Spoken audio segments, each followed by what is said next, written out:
Chers amis, bonjour.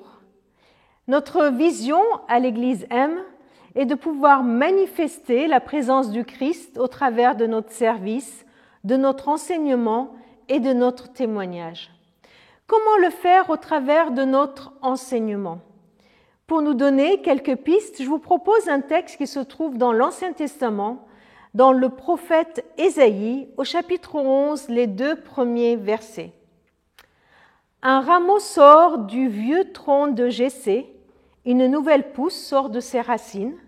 L'Esprit du Seigneur est sans cesse avec lui, l'Esprit qui donne la sagesse et le discernement, l'aptitude à décider et la vaillance, l'Esprit qui fait connaître le Seigneur et enseigne à l'honorer. Il lui inspirera d'honorer le Seigneur.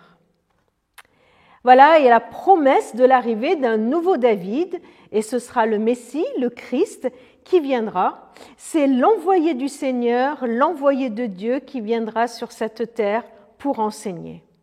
Qu'est-ce qu'il enseignera? Quel est le contenu de cet enseignement? Ce texte est très clair et il rejoint notre vision. En fait, c'est plutôt notre vision qui s'appuie sur ce texte. Il lui inspirera, il enseignera à honorer le Seigneur, à manifester sa présence, à manifester qui il est.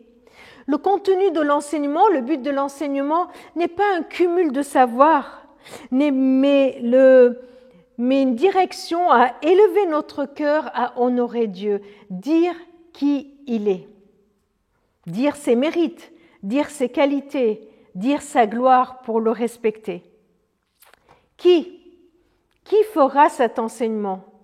Ce texte est encore clair, c'est l'Esprit de Dieu qui inspirera, c'est lui qui donnera le souffle, l'inspiration pour enseigner à honorer. Et comment? Eh bien, par la présence de l'Esprit sans cesse avec le messager, avec l'envoyé. Voilà 3 indications pour nous encourager, nous, ici et maintenant. Nos paroles, ce que nous disons de Dieu, ce que nous enseignons de la foi chrétienne, ont pour but d'honorer le Seigneur, de magnifier le Christ. Qui le fera? Ce n'est pas par notre sagesse à nous, ce n'est pas par le cumul de notre savoir, c'est l'Esprit de Dieu qui insoufflera, c'est lui qui nous inspirera, qui nous donnera les mots pour le faire. Il nous promet d'être avec nous.